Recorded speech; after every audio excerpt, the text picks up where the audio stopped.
¿Sabías que Rusia crecería más que las economías avanzadas? Como sabes, en el 2022 Vladimir Putin inició un conflicto con Ucrania que ha generado inestabilidad en el continente europeo y ciertas preocupaciones en cuanto al abastecimiento de alimentos, electricidad y gas. No obstante, a pesar del inmenso gasto, el Fondo Monetario Internacional estima que Rusia crecería este año más que todas las demás economías avanzadas en aproximadamente un 3.2%. Esto supone un crecimiento del triple de la Unión Europea.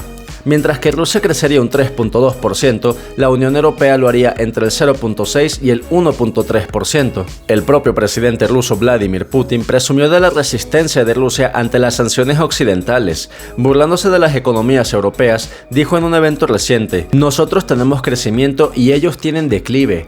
Todos tienen problemas por las nubes, ni siquiera comparables a nuestros problemas". Pero ¿cómo es posible que un país que esté en un conflicto bélico tenga tanta prosperidad a 2 años de este conflicto?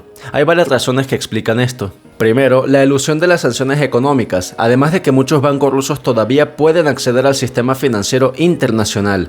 La entrada y fortalecimiento de nuevos socios, como China y la India, en cuanto a la exportación de petróleo y gas.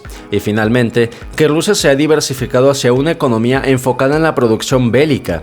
Al haber una gran demanda de productos militares, las fábricas trabajan a máxima capacidad, generando empleo y promoviendo el crecimiento. Para el final de este video, tú entenderás cómo es posible que la economía rusa sobreviva a pesar del conflicto e incluso cómo las sanciones puede que hayan afectado más a Europa que a la propia Rusia. Han pasado ya casi 2 años desde que se inició el conflicto entre Rusia y Ucrania. Era febrero del 2022, cuando el ejército ruso inició la invasión a Ucrania. Esto inició una serie de problemas con los que ya está familiarizado. Por una parte, los precios de los alimentos se dispararon.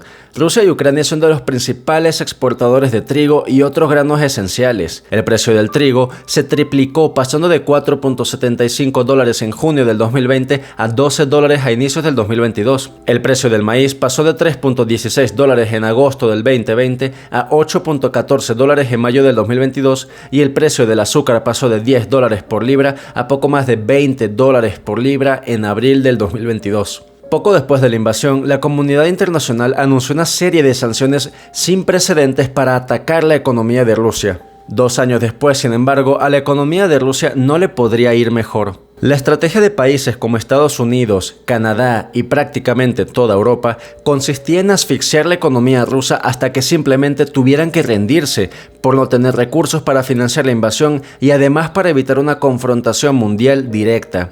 350.000 millones de dólares de reservas rusas en el extranjero y el 70% de los activos de los bancos fueron congelados y excluidos en el sistema SWIFT, que es un servicio de transacciones internacionales. Se restringió el comercio internacional y se incautaron yates, mansiones y tarjetas de crédito de oligarcas rusos. Por mucho tiempo parecía que las sanciones estaban funcionando. El rublo se desplomó más del 20% y las 10 empresas más grandes del país perdieron más de 20.000 millones de dólares. Los ciudadanos rusos acudieron masivamente a los cajeros automáticos para sacar todo su dinero por temor a las sanciones. Parecía que una recesión era inevitable. Se estima además que Rusia hasta ahora habría gastado hasta 211.000 millones de dólares en mantener sus tropas en Ucrania desde el 2022. Incluso en el 2022 Joe Biden pronosticó que la economía rusa se reduciría a la mitad. Los números, sin embargo, cuentan otra historia. En el 2022 el Producto Interno ruso solo cayó en menos del 3%, para el 2023 creció en 3% y para el 2024 ya superaba su crecimiento de hace 10 años. ¿Cómo Rusia puede mantener este crecimiento? La primera estrategia del presidente fue eludir las sanciones económicas, o al menos las más importantes. Por ejemplo, una de las principales fuentes de ingreso de dinero para Rusia es la exportación de petróleo y de gas.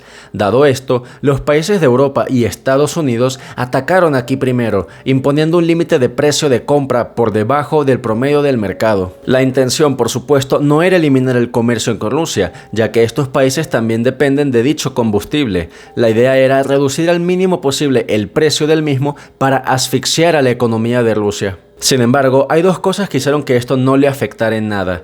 Primero, la dependencia de la misma Europa de las exportaciones de gas y de petróleo ruso. El continente europeo depende en gran medida de estas exportaciones para cumplir con sus necesidades energéticas.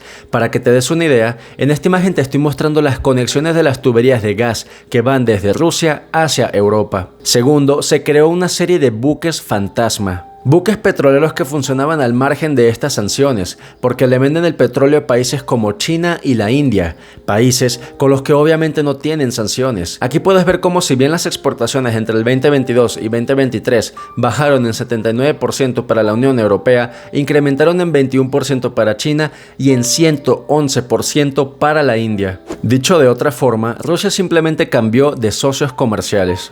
Y a pesar de esto, en febrero de este año, el presidente Joe Biden inició una serie de más de 500 nuevas sanciones, y en respuesta, Vladimir Putin aumentó el ritmo de nacionalización de activos de empresas extranjeras, entre las que se encuentran Danone y Carlsberg, a quienes amenazó con quedarse en el país o ser expropiadas. Por otra parte, el éxito de la economía rusa en los últimos años se debe a la diversificación del país hacia la industria militar, con gastos que superan los 140.000 millones de dólares.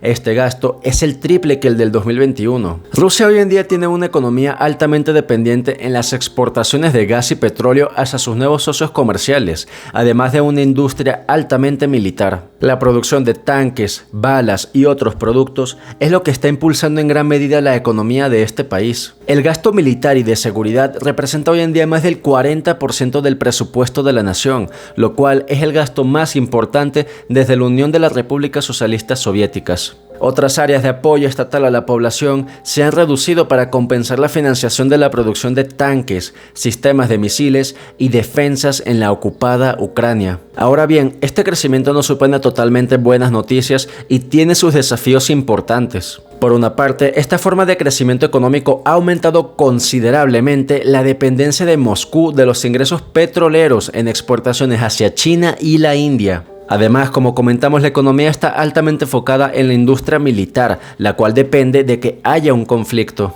Esto quiere decir que la mayoría de los empleos bien pagados están en este sector, que a su vez dependen de que la invasión continúe. Dado el conflicto, por otra parte, hay una gran fuga de cerebros de personas que podrían contribuir a la nación. La tasa de natalidad, por otra parte, es de apenas el 1.49 hijos por mujer. Esto quiere decir que las personas no se reproducen lo suficiente como para reemplazar a la población de la tercera edad, lo cual acarrea en problemas como mayores gastos en el sistema de salud, pensiones en riesgo, una economía a largo plazo cada vez menos productiva por falta de trabajadores. Si a esto añadimos que el crecimiento de Rusia ha dependido principalmente de las exportaciones de petróleo y de gas natural, podemos apreciar cómo esto podría representar un gran problema a largo plazo si es que Rusia no diversifica su economía hacia otros sectores. Si bien para el 2024 se espera mantener este crecimiento, a medida que nos dirigimos al futuro, los números son menos certeros para Rusia. ¿Tú crees que Rusia pueda mantener este ritmo de crecimiento a largo plazo? Házmelo saber en la caja de comentarios y por otra parte, si este video te gustó, por favor considera suscribirte al canal y activar la campana de notificaciones. De esta forma no te perderás de ningún contenido. Sin más, te agradezco mucho por tu tiempo y nos vemos en otro episodio de Finanzas y Mejora Continua. Cuídate mucho.